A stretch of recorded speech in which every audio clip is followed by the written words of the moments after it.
Bismillahirrahmanirrahim. Assalamualaikum warahmatullahi wabarakatuh. Alhamdulillah, nahmaduhu wa nasta'inuhu wa nastaghfiruh. Wa a'udzu billahi min syururi anfusina wa sayyi'ati a'malina. May yahdihillahu fala mudilla lahu wa may yudlil fala hadiya lahu.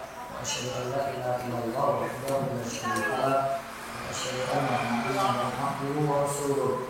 Allahumma shalli ala nabiyyina Muhammad wa ala alihi wa sahbihi bi ihsan ila yaumiddin.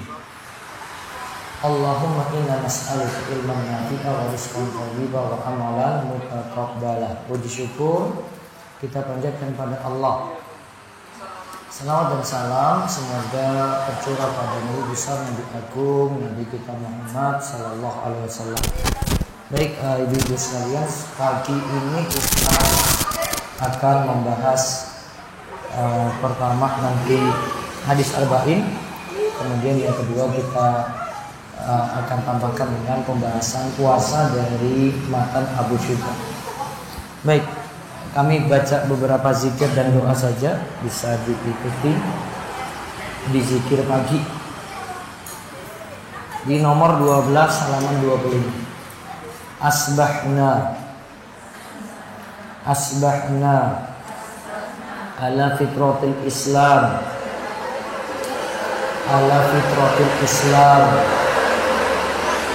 wa ala kalimatil ikhlas wa ala dini nabiyyina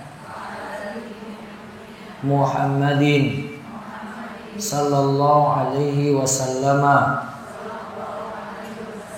wa ala millati abina Ibrahima hanifan muslima wa ma kana minal musyrikin. Baik, sekarang langsung ke nomor itu tadi ada bacaan subhanallah 100, la ilallah seterusnya 10, terus la ilallah seterusnya 100 kali. Sekarang ke nomor 16, dibaca 3 kali pada waktu pagi saja. Subhanallahi wa bihamdi adada khalqi wa ridha nafsi wa zinata arsy wa midada kalimati. Subhanallahi wa bihamdi adada khalqi wa ridha nafsi wa zinata arsy wa midada kalimati. Subhanallahi wa bihamdi adada khalqi wa ridha nafsi wa zinata arsy wa midada kalimati. Nomor 17, Allahumma inni as'aluka ilman nafi'a wa rizqan thayyiban wa amalan mutaqabbala. Sekarang 50 doa. Saya ulang dari nomor 10 seterusnya. Doa minta ilmu, rizki yang halal dan amal yang diterima. Allahumma inni as'aluka ilman nafi'a wa rizqan thayyiban wa amalan mutaqabbala. Allahumma inni as'aluka ilman nafi'a wa rizqan thayyiban wa amalan mutaqabbala. Terus doa agar permudah urusan dunia dan akhirat. Nomor 11, Allahumma aslih li dini alladhi huwa ismatu amri wa aslih li dunyaya allati fiha ma'ashi wa aslih li akhiratil lati fiha ma'adi waj'alil hayata ziyadatan li fi kulli khairin waj'alil mauta rohatan li min kulli syarrin. Baik, sekarang lihat buletin.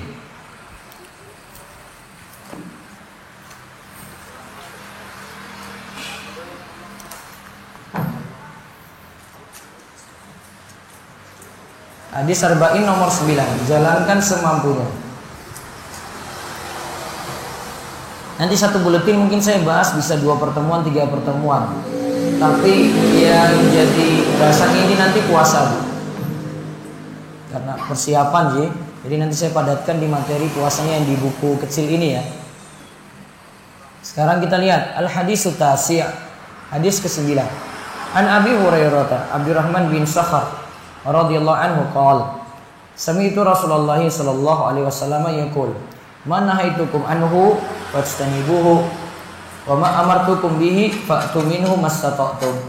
Fa inna ma ahlakal ladzina min qablikum kasratu masailihim wa ikhtilafuhum ala anbiya'ihim." Rawahul Bukhari wa Muslimun. Hadis ke-9 dari Abu Hurairah. Nama lain Abu Hurairah yaitu Abdurrahman bin Sakhar radhiyallahu anhu. Ia berkata, aku telah mendengar Rasulullah sallallahu alaihi wasallam bersabda, apa saja yang aku larang maka jauhilah, dan apa saja yang aku perintahkan maka kerjakanlah semampu kalian. Sesungguhnya yang telah membinasakan orang-orang sebelum kalian adalah banyak bertanya dan menyelisih perintah-perintah Nabi mereka. Hadis riwayat Bukhari dan Muslim. Ada 3 hal di sini. Disebutkan kalau ada larangan dijauhi, kalau ada perintah dikerjakan semampunya, kemudian menyelisih perintah Nabi itu kena kebinasaan. 3 hal penting, Ji. Ada larangan dijauhi. Ingat kalimatnya, Ji. Ada larangan dijauhi. Ada perintah lakukan semampunya. Yang ketiga itu kebinasaan bagi yang menyelisih perintah Nabi.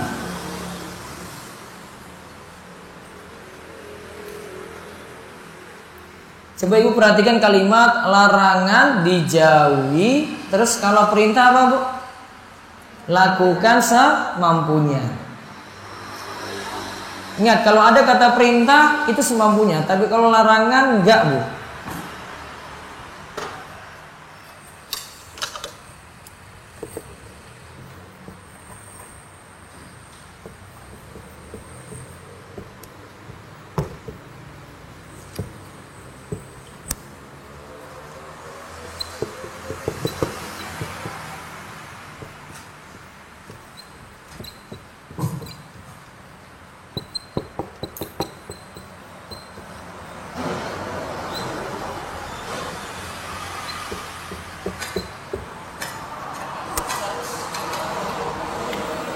Coba ibu perhatikan larangan misalnya. Kita praktekkan nih larangan, Ji. Apa misalnya? Minum minuman keras. Minum minuman keras disuruh jauh, Ibu. Itu nggak pakai semampunya, Bu. Kalau pakai semampunya, berarti tinggalkan sedikit-sedikit. Sudahlah Ustaz, saya baru mampu 1. Dulu saya minum 5 gelas Ustaz, sekarang saya kurangin. Nggak bisa kurang-kurang, Bu.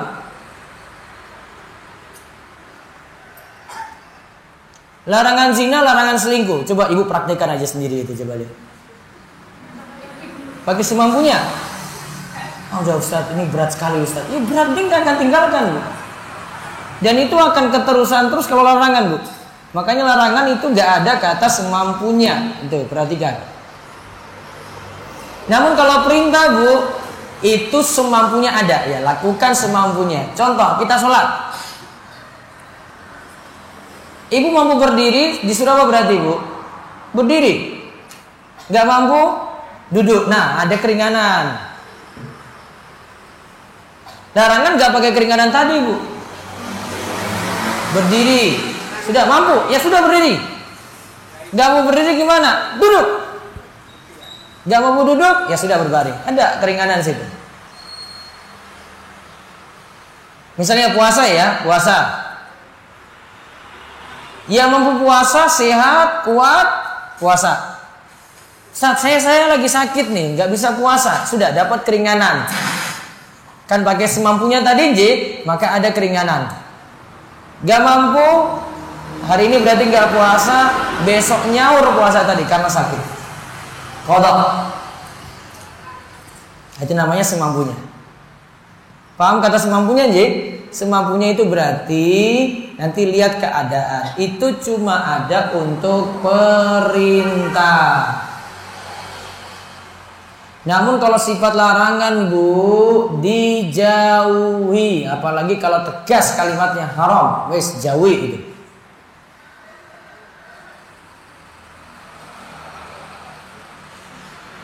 Nah sekarang lihat penjelasan hadis.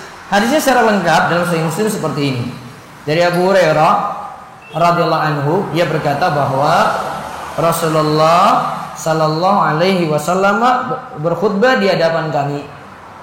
Lantas beliau mengatakan, ayuhan nas, qad faradallahu alaikumul hajja fahujju. Wahai sekalian manusia, Allah telah mewajibkan haji kepada kalian, maka berhajilah. Ada yang bertanya, ada seorang berkata kepada beliau, wahai Rasulullah, apakah haji tersebut kami lakukan setiap tahun? Maka beliau pun terdiam. Sampai orang tadi tanya 3 kali, wahai Rasulullah, ini haji ini tiap tahun nih. Ulang lagi, wahai Rasulullah, haji ini tiap tahun. Nah, baru Rasulullah SAW itu berikan jawaban. Lau qultu na'am la wajabat wala mastata'tum. Seandainya aku katakan iya, artinya tiap tahun itu haji, tentulah jadi wajib itu tiap tahun. Dan sungguh seperti itu kalian tidak sanggup. Apalagi orang Indonesia, suruh tiap tahun gimana coba? Ini orang yang di sana saja tiap tahun berat bagi dia. Lalu Nabi katakan, daruni ma taraktukum fa inna ma halaka man kana qablakum bi kasrati su'alihim wa ikhtilafihim ala anbiya'ihim fa idza amartukum bi syai'in fa'tu minhu mastata'tum wa idza nahaitukum an syai'in fad'uhu. Tinggalkanlah aku pada apa yang aku tinggalkan bagi kalian. Maksudnya apa yang Nabi tinggalkan? Sudah patuhi saja. Ingatlah sungguh binasa orang-orang sebelum kalian. Mereka binasa karena banyak bertanya dan karena menyelisih perintah Nabi mereka. Jika aku memerintahkan sesuatu, maka kerjakanlah semampu kalian. Dan jika aku melarang pada sesuatu, maka tinggalkanlah. Kalimatnya sama, perintah itu dikaitkan dengan kemampuan. Sedangkan kalau larangan tidak ada kata kemampuan di situ, Bu. Maka laki-laki yang bertanya dalam hadis ini adalah namanya Al-Aqra' bin Habis. Sebenarnya dijelaskan dalam riwayat lainnya. Yang dimaksud dengan orang sebelum kalian dalam hadis sebenarnya bermakna umum, yaitu umat-umat sebelum kita. Namun paling dekat kita katakan bahwa yang dimaksud adalah Yahudi dan Nasrani. Berarti yang binasa itu Yahudi dan Nasrani. Seperti misalnya, jenengan kalau perhatikan ayat Al-Baqarah 183. Ya ayyuhalladzina amanu kutiba alaikumusiyam kama kutiba alal ladzina min qablikum la'allakum tattaqun. Wahai orang beriman, diwajibkan kepada kalian berpuasa sebagaimana diwajibkan kepada orang sebelum kalian. Siapa sebelum kalian? Nah, itu tadi Yahudi dan Nasrani. Siapa orang sebelum kalian? Yahudi dan Nasrani. Berarti orang Nasrani yang paling dekat kita Nasrani. Nasrani itu puasa juga. Sama seperti umat Islam puasa. Cuma tata caranya berbeda. Bedanya pada apa, Bu? Makan sahur.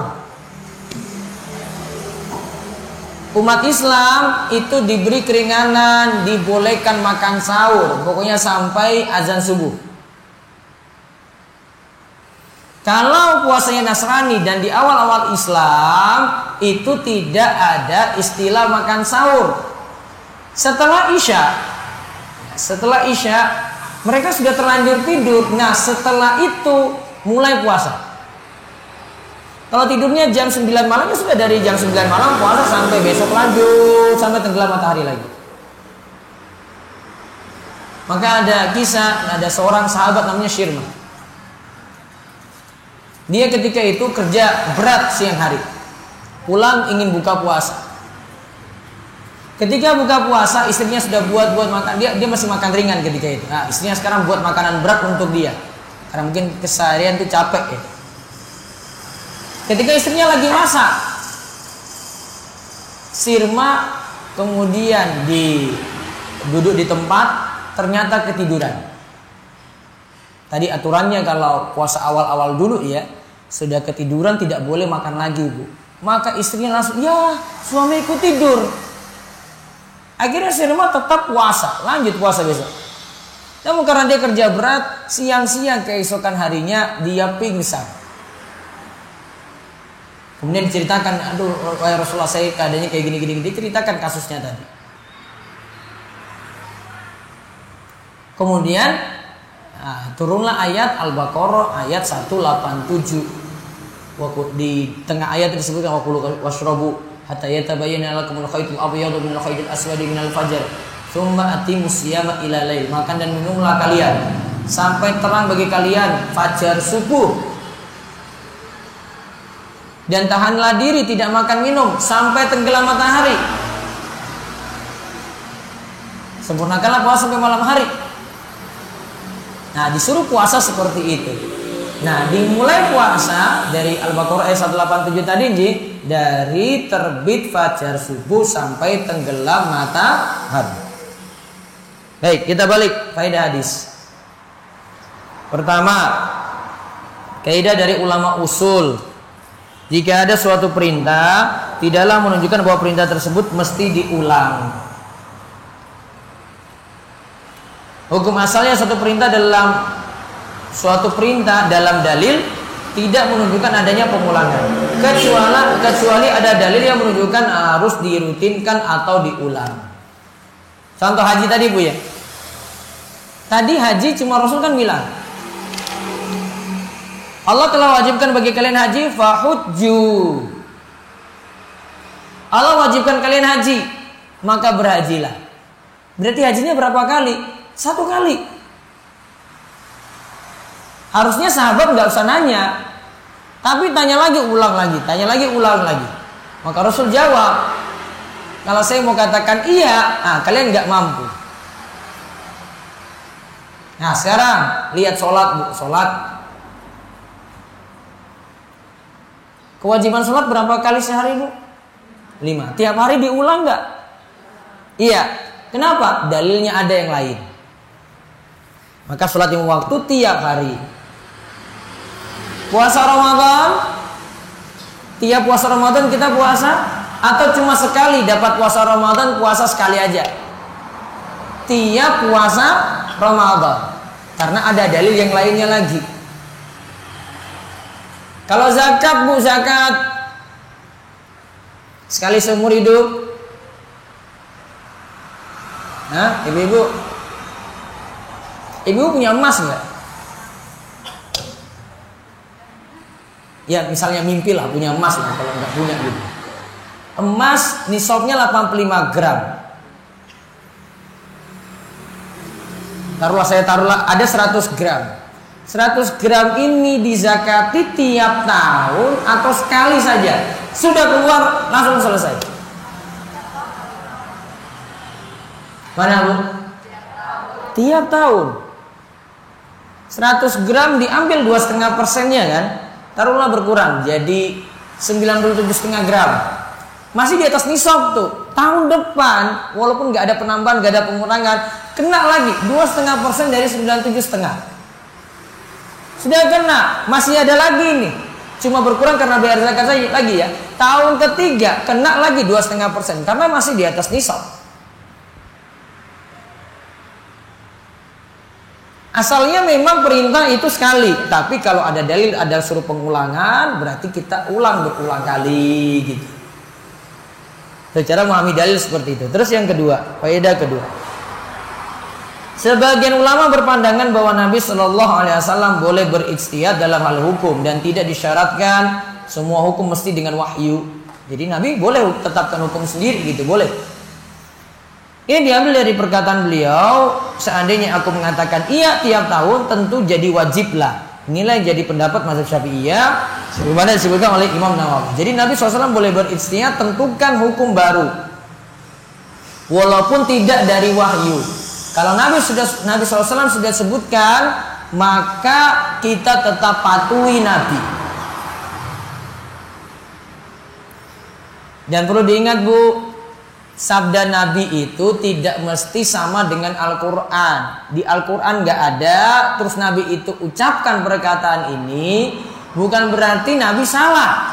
Berarti jadi hukum baru. Contoh, secara tekstual di dalam Al-Quran itu tidak ada pengharaman anjing, tidak ada pengharaman memakan anjing, makan daging anjing. Spesifik, dalil spesifik nggak ada Bu. Kalau daging babi ada. Kalau anjing enggak. Dalil spesifik ya. Namun dalam ayat Al-Quran tidak ada, dalam hadis itu ada. Sebenarnya Nabi SAW itu melarang kullu dzinabin minas siba. Setiap hewan yang punya taring digunakan merekam mangsanya, itu dilarang oleh Nabi. Anjing punya taring nggak Bu? Anjing punya taring nggak? Itu taring apa gigi seri? Taring kan? Berarti dari dalil ini saja sudah haram. Itu nggak ada dalam Al-Quran Bu. Cukup dari hadis saja. Memeliharanya sama juga, nggak ada dalam Al-Quran Bu. Cuma dalam Al-Quran disebutkan tentang anjing pemburu. Tapi masalah memelihara anjing dilarang. Dalam hadis ada. Nabi SAW itu sebutkan siapa yang memelihara anjing selain 3 tujuan: anjing pemburu, anjing jaga tanaman, anjing jaga hewan ternak. Ingat ya, ini boleh. Maka kalau tidak 3 tujuan ini, berarti selain 3 ini ya, dia pelihara, maka pahalanya akan berkurang setiap harinya 1 qirah. 1 gunung Bu. Kalau dalam hadis sholat jenazah itu 1 gunung, 1 qirah.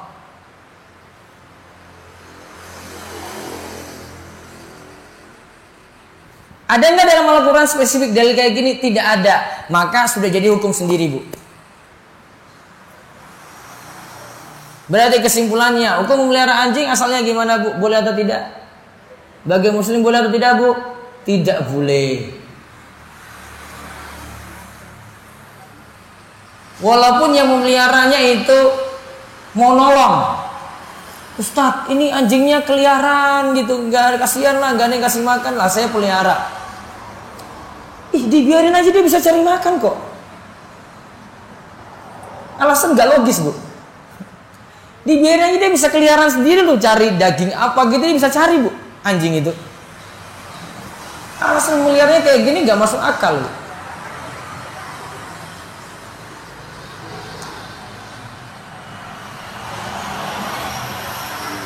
Walaupun rasanya seperti itu, nggak diperkenankan itu. Sekarang ini lagi viral yang cadaran pelihara 70 anjing. Itu alasannya kayak gitu tuh. Dia lihat di misalnya sini Wonosari sini ya, ini anjing-anjing liar nih, nggak ada yang pelihara, dia bawa ke rumahnya. Bu, walaupun pakai cadar bu, itu bukan jadi dalil benar bu. Sebenarnya berita itu lagi menggiring ibu-ibu. Itu aja, coba lihat yang cadar aja pelihara, masa kamu enggak? Sebenarnya gampang jawabnya. Emangnya dia nabi apa? Dia bukan pembawa syariat. Salah bu dia. Sebagaimana kalau ada tokoh agama salah, ya tetap salah. Ada orang yang berilmu salah, ya tetap salah bu. Karena dalil yang menang bukan dia, gitu. Sehingga orang ini nggak bisa dijadikan pembenaran. Untuk bolehnya, nggak apa-apa, pelihara anjing. Saya kan cadaran juga. Kita kan sama, nggak boleh. Sudah ada dalil bu. Titik gitu. Jadi pada pahala tiap hari berkurang 1 kirab. Nah sudah ini ya. Jadi tidak selamanya kita pakai Quran bu. Bisa dapat hukum itu dari hadis. Justru hadis itu nanti jadi pelengkap bu. Penyempurna hadis itu. Di dalam Quran ada perintah sholat. Namun detailnya sholat bu, cara sholatnya itu nggak ada dalam Quran. Ibu berdiri, setelah itu rukunya gimana, bangkit saking ruku, turun sujud, mana yang duluan, lutut atau tangan, itu nggak dibahas dalam Al-Quran bu. Dibahas dalam mana? Hadis melengkapi Quran. Jadi kita pakai hadis di situ. Seandainya hadis ini nggak ada bu, ibu cara sholat nggak bisa itu. Ibu nggak tahu cara ruku gimana, bangkit dari ruku itu baca apa, mau turun itu bagaimana, sampai tahiyat nanti akhir itu seperti apa, nggak akan tahu itu. Satu lagi, yang ketiga, secara hukum asal kita tidak diberi beban kewajiban. Artinya tidak ada hukum sampai datang dalil. Pendukung dari hukum asal ini adalah firman Allah Ta'ala, wa ma kunna mu'adzibina hatta nab'atsa rasula. Dan kami tidak akan mengazab sebelum kami mengutus seorang rasul. Jadi ilmu datang dulu baru ibu kena hukum tuh. Saya contohkan satu kasus. Ada seorang sahabat dikenal dengan hadis musik fi sholat, orang yang jelek sholat. Dia sholat disuruh ulang sampai 3 kali oleh Nabi Shallallahu Alaihi Wasallam. 3 kali bu. Disuruh ulang 3 kali. Dia ulang lagi. Kamu tadi belum sholat. Irji fasoli fa inna kalam tusol. Ulangi sholatmu karena sejatinya kamu itu belum sholat. Dia ulang sampai 3 kali. Terus dia kemudian minta pada Rasul setelah merasa ini kayaknya saya nanti akan disuruh ulang lagi nih sholat ini. Dia bilang sama Rasulullah, Rasulullah, ini sholat yang sudah saya lakukan terbaik nih. Sebelumnya saya tidak pernah melakukan sholat sebagus ini.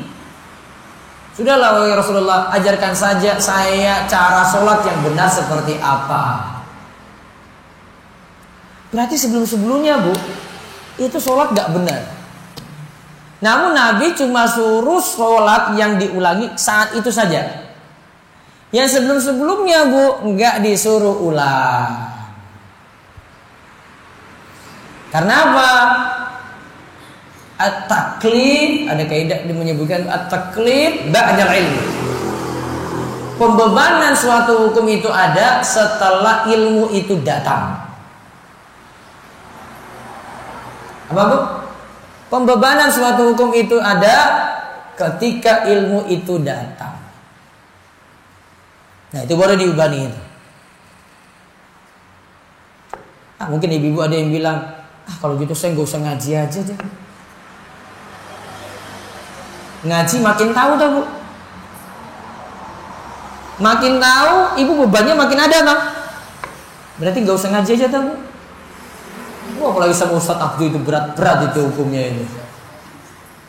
Nggak usah ngaji aja, Bu. Ibu nggak ngaji, dosanya 2, Bu. Kan nggak tahu, nggak mau ngaji saja sudah dosa, Bu. Bu, ibu nggak mau ngaji, terus lakukan kesalahan, dosa 2, Bu. Dosa pertama apa? Nggak mau ngaji. Dosa kedua, tuh kena dosa tuh. Namun kalau ibu sudah tahu alias ngaji, Bu, terus ibu lakukan kesalahan, minimal 1, Bu. Saya sudah tahu saya salah ini.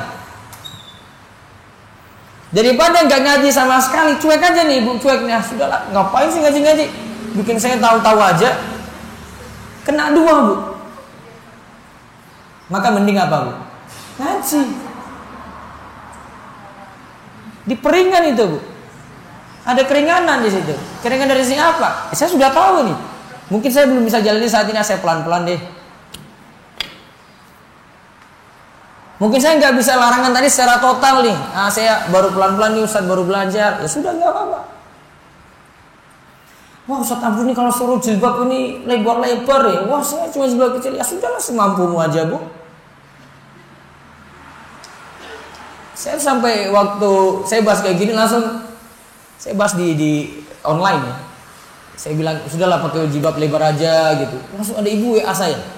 Dia pernah ketemu saya waktu di jalan gitu. Saya lihat, wah ini orang awam kok berani nyapa saya gitu loh. Ustaz, saya ikut kajian jenengan terus loh. Nah, terus pas saya bahas jilbab itu dia kena. Waduh Ustaz, saya belum siap Ustaz. Sudahlah, Bu, yang penting ngaji aja. Bertahap aja untuk ibu. Gimana saya mau paksa dia, Bu? Saya nggak bisa beli dia baju, saya nggak bisa beli dia jilbab. Kan semua ngomong. Coba lihat aja di pelosok-pelosok Gunung Kidul, coba Bu lihat. Mungkin jilbab nggak bisa seperti ibu-ibu yang ngaji saat ini loh, Bu. Iya kan? Mungkin jilbab aja masih orang wong desa itu, Bu, mending tuku beras. Iya kan, Bu? Jenengan suruh beli jilbab, dia beli apa, Bu? Beras. Mau suruh Bu ngangkut jilbab tuh, Bu. Coba beli dulu kan dia milih beli beras atau tetap beli beras, Bu. Itu kebutuhan dia. Kadang kita harus nimbang-nimbang, mau paksakan orang nggak bisa, Bu. Kasih solusi dong. Kadang mungkin ada yang ngaji di tengah ibu-ibu, oh dia pakai jilbab biasa, alhamdulillah masih ngaji, Bu. Mau denger loh. Ibu jangan langsung lihat dia gitu, ih ini orang mana itu ngaji kok kayak gitu. Bu, itu bertahap dia. Kadang-kadang yang sudah ngaji masih nganggap orang lain kayak gitu. Itu lagi bertahap tuh, dia lagi berubah. Lagi pelan-pelan tuh, dia lagi proses. Mumpung lagi dengar itu. Saya praktekkan ini di sini maupun di Jogja sama, Bu. Di sini masih mending, Bu. Kalau saya sudah mengaji di Masjid Kampus UGM, Bu, sosialita luar biasa, Bu. Kalah tuh ibu-ibu Nasari itu, Bu. Ini datang pakai mobil-mobil besar nih, Bu, Estrada, mobil, wah macam-macam. Tahu kalau sudah pakai kayak gitu, dandannya kayak gimana, Bu? Bukan glowing lagi, tahu, Bu? Namun saya mau komentar kayak gitu gimana? Mumpung masih datang ini. Saya tahan-tahan dulu itu. Terus suatu saat saya pernah bahas tentang masalah perhiasan wanita. Wah, tanya-tanyanya berat-berat lagi. Pakai maskara, kayak pakai sulam-sulam alis, saya sudah bingung tuh. Di kepiennya tak jawab. Nanti kena sana, itu kena sana lagi. Yang ini yang nanya. Coba, Bu. Mikir kan? Coba, Bu, kalau posisi saya gimana mau jawab? Saya jawab salah. Situ nggak ngaji lagi. Sana nggak ngaji lagi. Sini aja yang ngaji gitu. Saya putar-putar jawaban terus. Putar-putar itu, Bu. Gimana biar tahan-tahan dulu deh, tahan-tahan dulu nih. Semua ada kayak kalau kajian bapak-bapak itu takmir itu sering nanya yang berat-berat juga. Dia pernah awal ngaji dengan saya, orang Purwosari. Dia sudah kayaknya dia diserang terus nih sama jamaah. Ustaz, saya itu dibilang bid'ah dolalah, Ustaz. masalahnya dia ini mbah kaum, tokoh berarti. Saya salah jawab, selesai dia. Dia besok nggak datang lagi. Saya bilang, wes mbah ngaji, wae mbah, ora usah mikir. Jenengan ngaji aja sudah, wes ngaji. Sampai sekarang dia ikut. Udah 2 tahun kalau bebannya berat banget setelah ngaji. Wah nambahin lagi, aduh Ustaz saya ini udah mbah punya mikir sendiri, itu urusanmu, saya nggak ngurus itu. Orang ngaji pelan-pelan. Ada yang butuh bertahap, Bu. Ada yang butuh ilmu dulu baru dapat beban situ, Bu. Ada yang baru tahu saat ini. Maka mikir, jangan mikir itu ke kita, Bu. Jangan pakai standar kita. Standar saya sekarang sudah berubah. Ibu jangan pakai standar ibu untuk orang lain. Sama jangan pakai standar ibu untuk orang tua sendiri juga sama, Bu. Wah Ustaz, ini orang tua saya kuangel tenang. Diomongin gini-gini nih. Ibu dia 30 tahun mungkin, Bu, dengan tradisi kayak gitu, Bu. Ibu mau nyerang langsung sulit. Maka pelan-pelan. Paham ibu-ibu jadi? Bu, sabar-sabar. Kalau dengan saya itu sabarnya lebih banyak itu, Bu. Ibu nanya apa-apa, wes sabar, Bu. Sabar meneh Ustaz, orang jawaban liane tuh. Sabar, gak ada solusi lain itu ya. Kan ada kan. Kita beda dengan zaman kalau sudah ada Imam Ahmad, sudah ada Imam Syafi'i, ulama besar punya kekuatan gitu, Bu. Ini belum. Baik, sekarang lihat bahasan puasa. Buka buku yang kecil ini. Kayaknya kemarin saya ada yang belum dapat buku. Kemarin saya bawa buku tak, Bu? Sudah dibagi. Kemarin ada tumpukan buku saya bawa di belakang ini. Sudah dibagi juga itu. Terus saya tambah lagi. Itu cuma buku di kamar saya terus saya bawa. Baik, coba lihat di halaman 128. Sekarang 129 ya. Perhatikan, sekarang kita bahas pembatal puasa. 129, 130. Perkara-perkara yang membatalkan puasa. Walladzi yafturu bihi as-shaimu asyrata asya'a. Ma wasala 'amdan ila al-jawfi wa ra'si wal huknatu fi ahadi sabilaini wal qai'u 'amdan wal wat'u 'amdan fil farji wal inzalu an mubasyaratin wal haidu wan nifasu wal jununu war riddatu. Perkara-perkara yang membatalkan puasa ada 10. Yaitu 1. Adanya sesuatu yang masuk ke dalam tenggorokan dengan sengaja. Nanti saya rinci ya, saya sebutkan dulu. 2. Adanya sesuatu yang masuk ke dalam lubang bagian kepala dengan sengaja. Jadi diinjeksikan, disuntikkan di kepala. 3. Menyuntikkan obat ke salah satu dari 2 jalan, kubul dan dubur. 4. Muntah dengan sengaja. 4 ya, muntah dengan sengaja.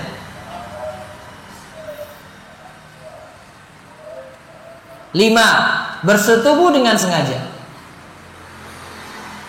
6. Keluar mani karena mubasyarah, bermesraan dan bercumbu tanpa bersetubuh. Yang ke-7, haid.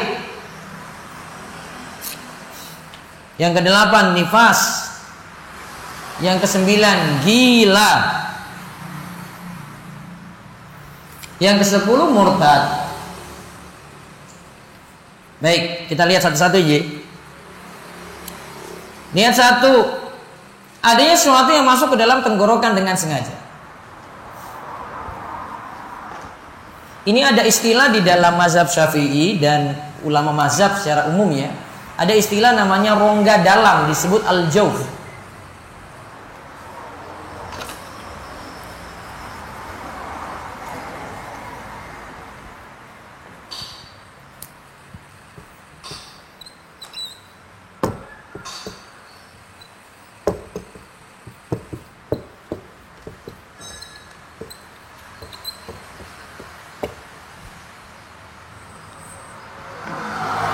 Al-jawf, rongga dalam, Bu.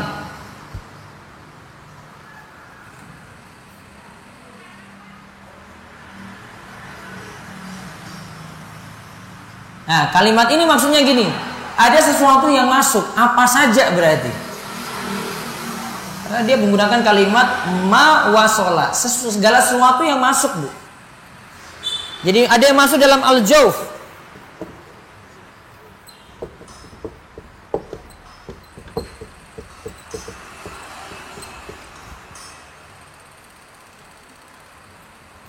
Baik nanti yang masuk makanan, ya, minuman, selain itu pokoknya masuk apapun batal.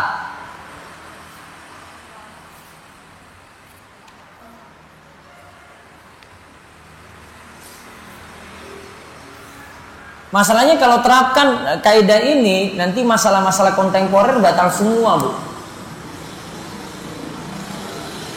Masalah apapun itu jadi batal nih.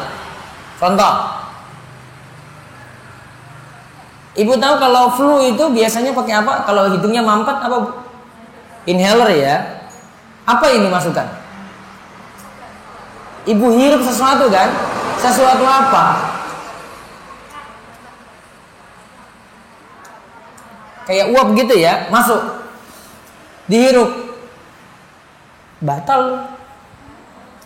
Kalau pakai kaidah ini, saya belum kuatkan. Saya lagi mengkritisi. Ada yang penderita asma biasa pakai apa, Bu? Ada yang spray gitu ya? Baik. Kalau pakai kaidah ini juga, itu sudah masuk rongga, Bu. Batal.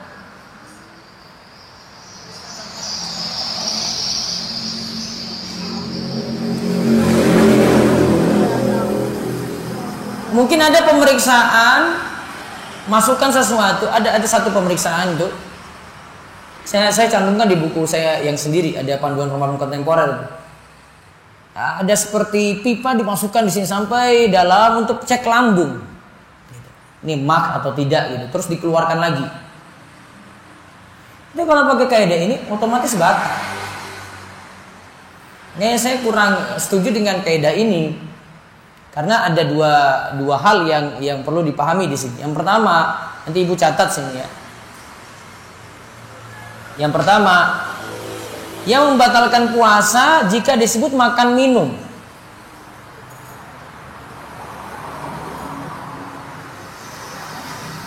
Yang kedua, yang dimasukkan itu sifatnya mengenyangkan. Mengenyangkan berarti pengaruh ke lambung, Bu. Saya ulang ya. Yang pertama tadi disebut apa? Yang membatalkan itu jika disebut makan, minum. Yang kedua, yang membatalkan ini sifatnya mengenyangkan, Bu. Contoh, ini tidak jadi pembatal, Bu. Saya ambil kayu siwak, ya, kayu siwak, saya ini sikat gigi saya ini. Dengan kayu siwak saya bersiwak, Bu. Itu cuma rasa saja. Dimasukkan iya, tapi tidak disebut makan minum. Kemudian itu tidak ada pengaruh ke lambung. Orang pakai kayu siwak mau berulang kali sekalipun, itu tidak akan pengaruh ke lambung, nggak akan pernah kenyang. Tadi hidung mampet pakai apa tadi, Bu? Nah, itu kenyang nggak? Kenyang kan tidak, Bu? Enggak. Cuma menyegarkan saluran aja. Berarti tidak batal.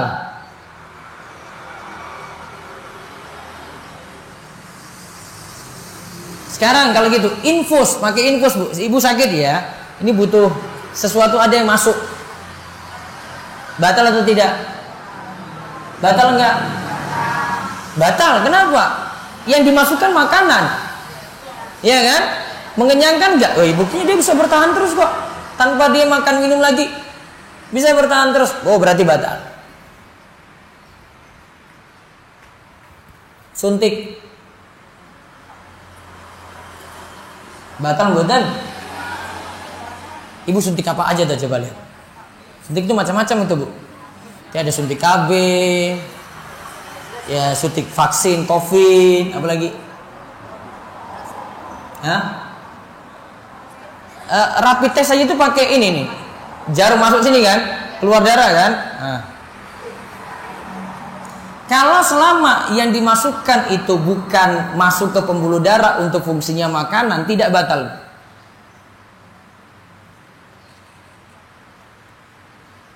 Maka fatwa MUI terakhir tentang vaksin saat puasa tidak batal.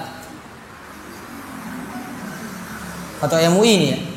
Vaksin saat puasa tidak batal. Ya karena fungsinya bukan seperti memasukkan makanan di situ. Termasuk kalau ibu suntik KB juga. Tapi lebih bagus nih kalau fatwa vaksin tadi ya, MUI katakan lebih bagus kalau mau divaksin pindah malam hari.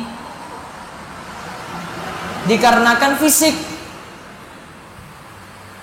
Kalau dosis pertama saat vaksin COVID itu, Bu, dosis pertama biasanya fisik gak kuat. Apalagi ibu sudah sering dengar-dengar hoax gitu loh. Itu lebih gak kuat lagi itu. Isu macam-macam, kamu nanti gini. Kalau itu nggak ibu dengar, aman-aman aja itu, gak usah dengar deh. Kalau ibu sudah ditakut-takut kayak gitu, tambah lagi, aduh besok nanti gimana ya, ini gimana ya, nanti demam ya, nanti panas ya, nanti saya pingsan ya, mau ini ya, berat Bu. Namun asalnya tadi ya, vaksin COVID tadi jika dilakukan siang hari bulan Ramadan, batal atau tidak? Tidak. Namun baiknya gimana? Pindah malam hari, karena masalah fisik nanti tidak kuat. Ini sama dengan kasus bekam. Kalau bekam berarti sama dengan donor darah. Bekam donor darah tidak batal, Bu. Tapi baiknya tidak dilakukan siang hari puasa. Kenapa? Fisik nanti nggak kuat. Fisiknya, Bu. Tiba-tiba dibekam langsung lemas gitu. Waduh, saya nggak kuat lagi puasa ini. Sudah batal. Masa cuma gara-gara bekam saya jadi batalkan puasa? Kan bisa pindah di malam hari. Jadi ini kritikan yang nomor 1. Sekarang beralih ke nomor 2. Ada sesuatu yang masuk ke dalam lubang bagian kepala dengan sengaja. Nah, kenapa disebut dengan ini batal juga? Karena dalam mazhab Syafi'i, kepala ini punya rongga menurut mereka. Ya. Itu masih disebut al-jawf, sehingga kalau ada diinjeksikan di sini maka puasanya batal. Tapi nanti tetap dirinci. Ini sifatnya jika diinjeksikan sesuatu ini mengenyangkan ataukah tidak. Kalau sifatnya bukan seperti itu maka tidak batal. Terus yang ketiga, menyuntikkan obat ke salah satu dari 2 jalan, kubul dan dubur.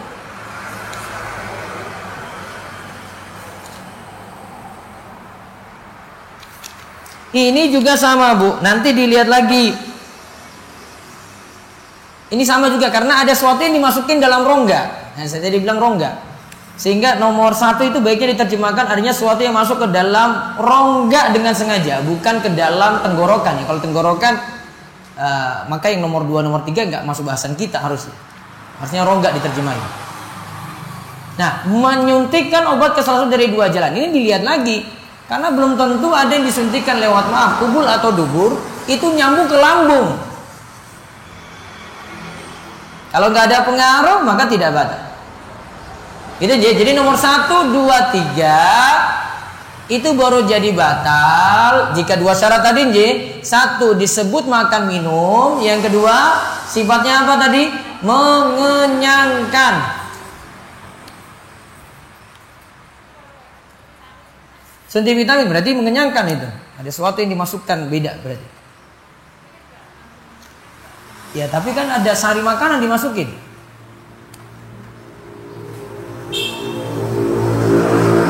Saluran untuk nyuntikannya juga berbeda itu. Beda dengan suntik KB itu. Saya yakin berbeda.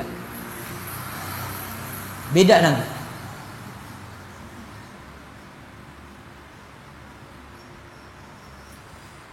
Berarti coba diterapkan lagi Bu. Misalnya rokok, masuk nggak situ rokok? Batal atau tidak? Secara bahasa sudah disebut minum Bu, minum asap. Rokok itu batal. Ya, itu sudah batal.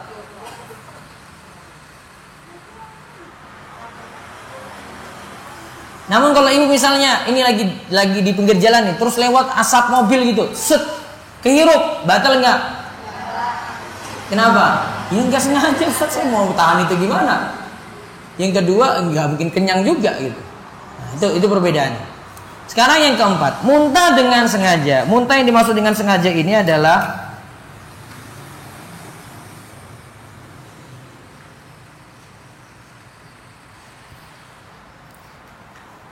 jika muntah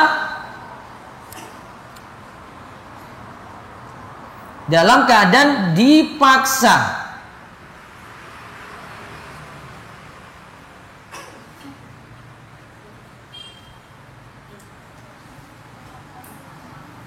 Jadi dia muntah dengan di keadaan dipaksa dirinya sendiri ya Bu ya. Dia masukin tangan kemudian itu keluar sesuatu. Berarti yang tidak batal adalah muntah. Ini yang tidak batal ya. Muntah yang menguasai diri. Ibu nggak bisa kendalikan itu. Misalnya mabuk kendaraan, terus mual-mual gitu, memuntah. Itu ibu nggak bisa kendalikan. Itu bukan kesengajaan ibu. Maka kalau muntah seperti ini tidak batal. Kecuali sudah muntah, sesuatu keluar, masuk lagi, telan lagi dia, batal berarti. Iya kan? Tadi awalnya kan nggak bisa dikendalikan, mau keluar nih, dia masukin lagi itu. Tadi sudah keluarin aja. Nah, masukin lagi baru jadi batal.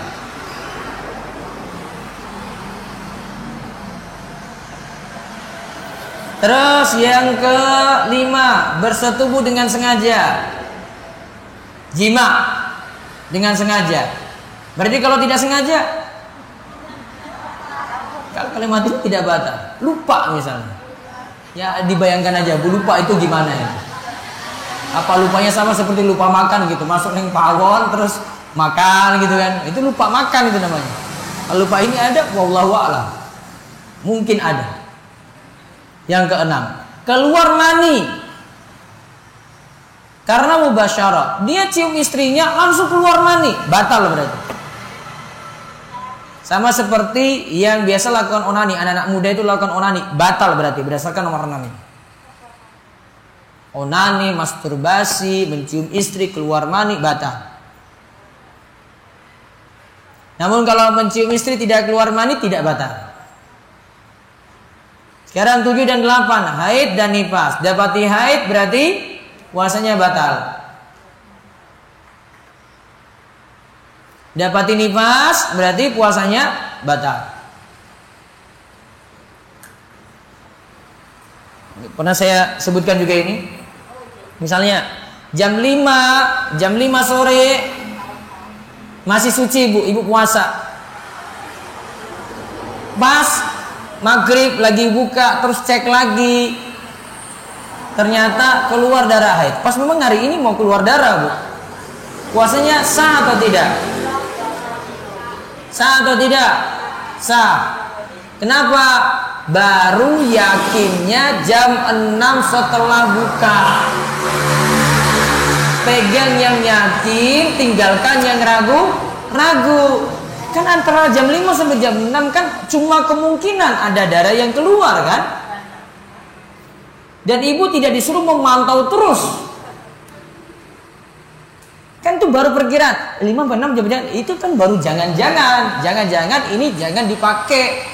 Yang dipakai itu yang yakin. Yakinnya terlihat darah jam berapa? Jam 6 kan? Berarti puasa hari itu sah.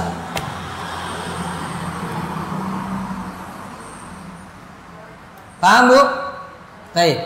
Sekarang kasus lagi haid. Suci dari haid jam 9 pagi. Lanjut puasa enggak?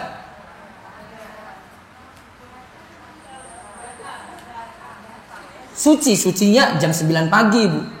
Sebelumnya haid ya. Sucinya jam 9 pagi. Nah, setelah itu lanjut puasa nggak sampai sore? Ingat saya kaidahnya. Kalau pagi nggak puasa, maka seterusnya tidak puasa. Jadi yang paling kuat pendapatnya, ibu tidak disuruh tahan diri. Kamu sudah suci kan? Tahan diri nih sampai sore nih. Siapa suruh suci sekarang? Enggak. Hak ibu puasa hari itu tidak bisa dilakukan. Karena tetap nanti kodok juga. Tetap nyaur juga loh bu itu. Baik. Terus yang ke-9 gila. Yang sama dengan ini adalah pingsan di keseluruhan hari.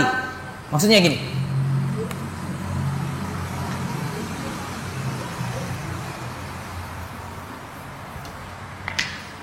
Jam 4 sore muter sampai jam 6 sore. Jam 4 pagi ya.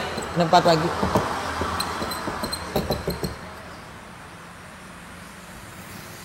Subuh taruhlah jam 4:30. Terus maghrib jam 6 sore. Dia pingsan bu, nggak sadar. Itu dari jam 4 sampai jam 6 sore. Jam 4 pagi, 4 subuh sampai jam 6 sore. Dia nggak bisa dapat apa-apa bu di situ. Dia tidak disebut puasa. Namun kalau dia misalnya pagi sudah puasa ya, jam 9 pingsan, jam 9:30 sadar lagi. Yang penting kalau tidak dikasih minum dia boleh lanjut puasa. Karena masih dapat hari di situ bu. Karena cuma nggak sadar cuma setengah jam. Yang penting apa tadi bu? Nggak dikasih minum. Kalau sudah kasih minum ya sudah batal. Sudah dianggap batal ketika itu. Kemudian yang batalkan puasa lagi adalah murtad. Lalu perkara-perkara yang disunahkan bagi orang yang berpuasa. Wa yustahabbu fi shaumi salasatu asya'a. Ta'jilul fitri wa ta'khirus suhuri wa tarkul hajri minal kalami. Sunah-sunah dalam berpuasa ada 3 perkara, yaitu menyegerakan berbuka. Yang kedua, mengakhirkan sahur. Yang ketiga, menjauhi perkataan buruk. Kata-kata kotor dihindari. Kalau kata-kata kotor dihindari, gosip gimana bu? Jelas, dosa. Sekarang, menyegerakan berbuka gimana bu?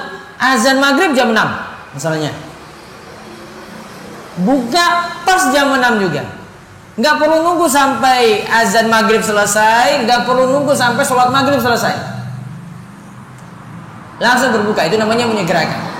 Nabi SAW itu katakan, la yazalun nasu bi khairin ma'ajalul fitrah. Manusia senantiasa berada dalam kebaikan selama mendahulukan berbuka. Maka biasanya kalau kita sebut beri buka puasa itu takjil. Takjil maksudnya menyegerakan. Takjil itu menyegerakan. Kalau fitri itu buka puasanya.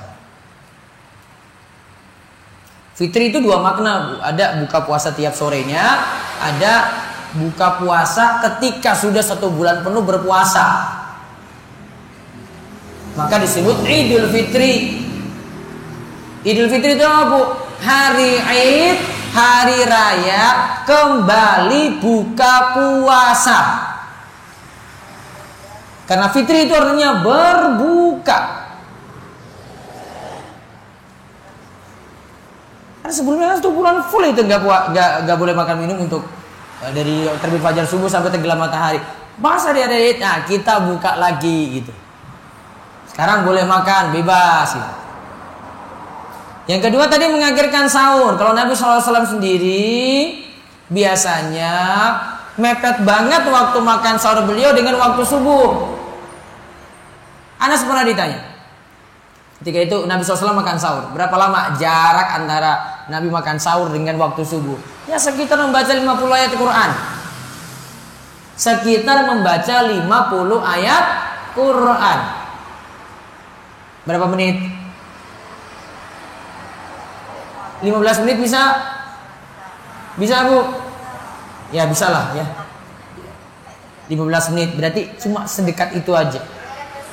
Dan manfaatnya mengakhirkan sahur ini, tolong ibu ngajarkan ke suami dan anak juga ya ini ya. Soalnya ini penting yang poin ini. Ini Bu manfaatnya Bu, makin mepet Ibu dengan waktu subuh, insya Allah gak tidur lagi deh. Itu saja alasan paling mudah kalau saya. Makin jauh Ibu makan sahurnya dari waktu subuh, jamin tidur itu Bu.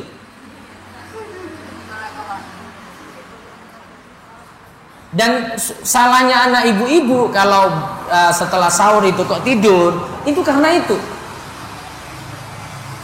Jadi usahakan makan sahur itu selesai, sebentar lagi azan subuh tuh. Itu sudah siap-siap Bu. Enak, nggak akan tinggalkan sholat subuh Bu. Kan biasanya kita makan sahur saja jam 2:30, jam 2. Bu masih lama Bu. Jam 3 juga bagi saya itu masih lama. Sekarang sudah subuh sudah 4:30 loh Bu. Saya mah kalau bangun jam 4 aja. Mungkin kalau ibu mau persiapan 3:30 gitu, makan sahurnya jam 4, aman Bu. Apa tujuannya tadi Bu? Biar bisa sholat subuh. Gampang Bu alasannya. Kesalahan kita itu makan sahurnya terlalu malam, setelah itu tidur, bablas. Silakan dipraktikkan itu Bu. Manfaat Nabi SAW ini nggak mungkin meleset ini. Cuma kita nggak praktekkan ini, makanya sholat subuh lagi puasa pun itu biasanya telat. Terus yang ketiga menjawab perkataan buruk. Sebenarnya perkataan buruk kan haram, ya kan? Perkataan buruk itu haram Bu. Ghibah itu haram. Namun ini dimasukkan dalam perkara sunnah, bukan maksudnya terserah kamu mau ghibah atau enggak gitu. Bukan.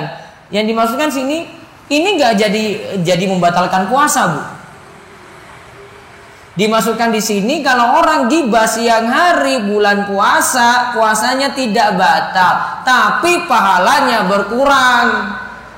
Bisa jadi nggak dapat pahala puasa Bu, cuma lapar, haus dia dapat dan sah puasanya, tapi tidak dapat ganjaran. Monggo aja Bu, dari subuh sampai maghrib itu puas ini aja, gibain orang aja Bu. Monggo. Sah nggak Ustaz? Oh sah Bu, sah. Namun nggak dapat pahala apa-apa, cuma dapat apa Bu? Lapar, haus.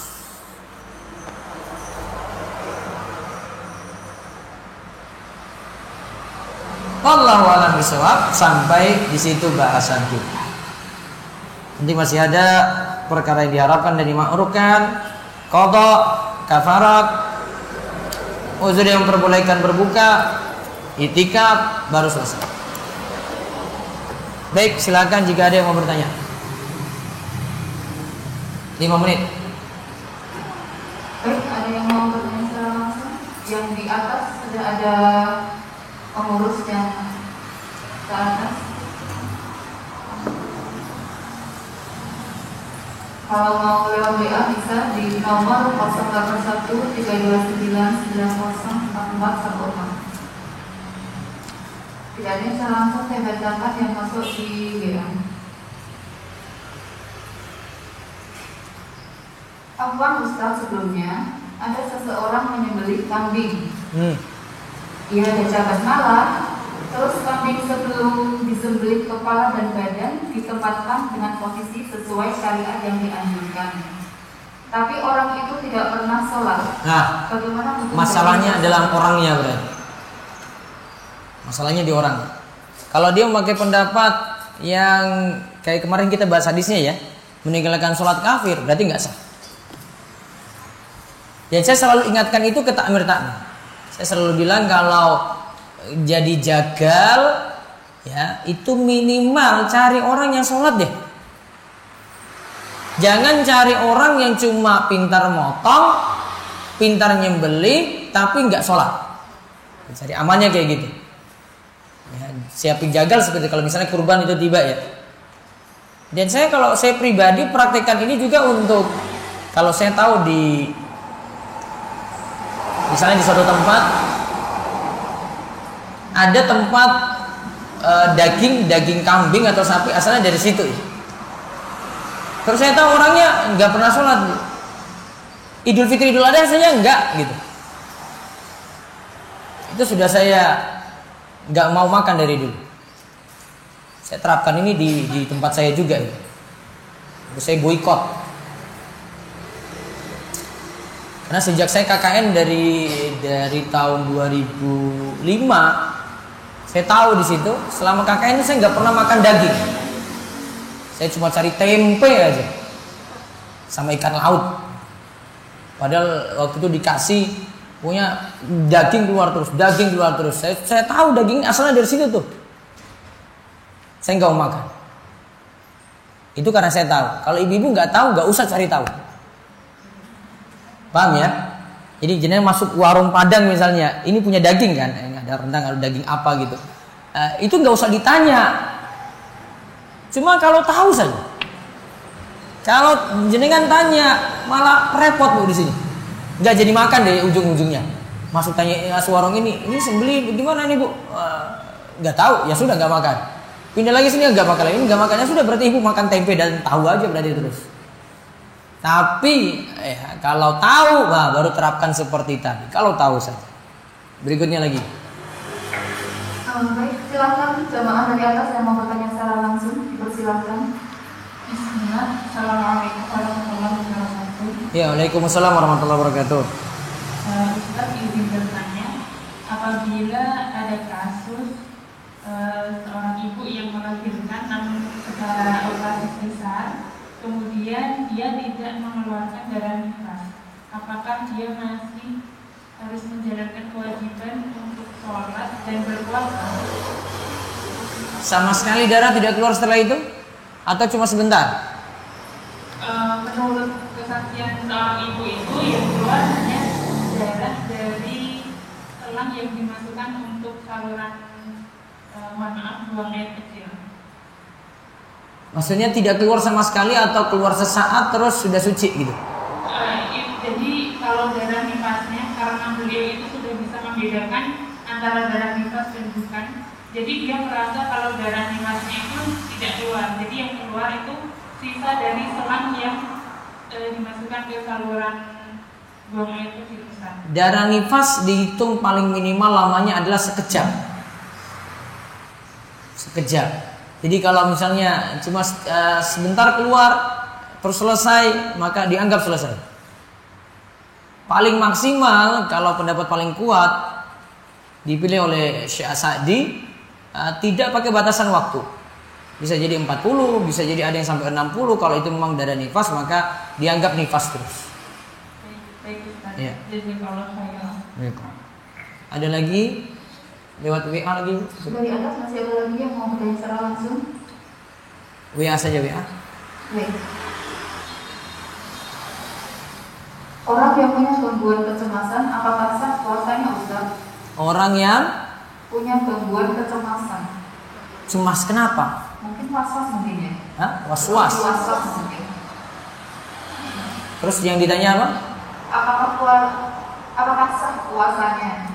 Sah.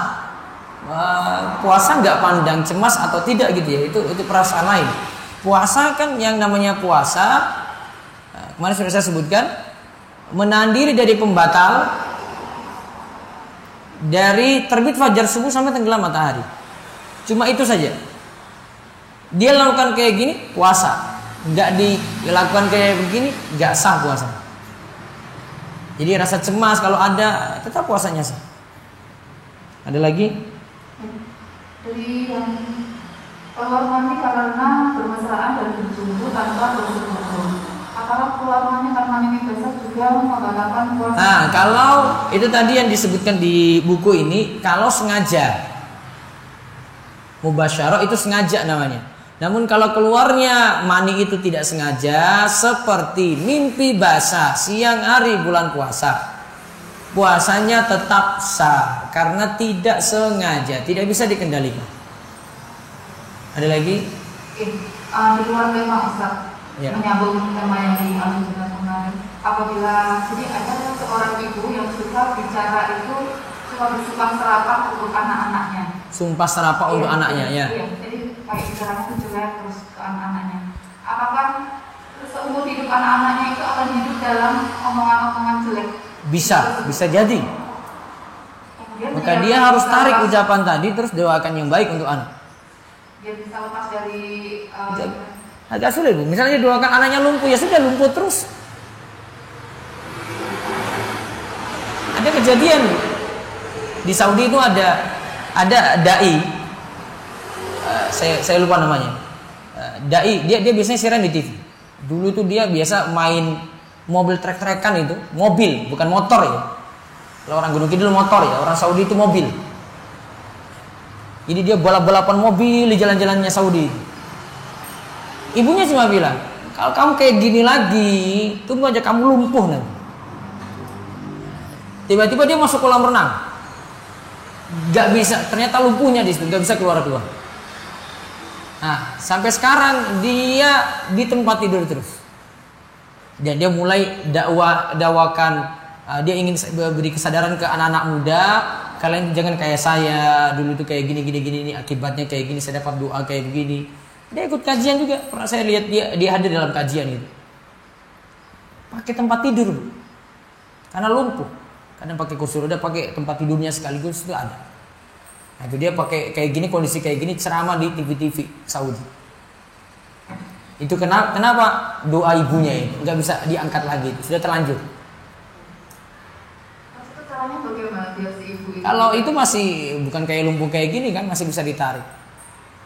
Doakan baik dan minta maaf pada Allah, mohon ampun pada Allah atas kesalahan doa tersebut. Satu lagi terakhir.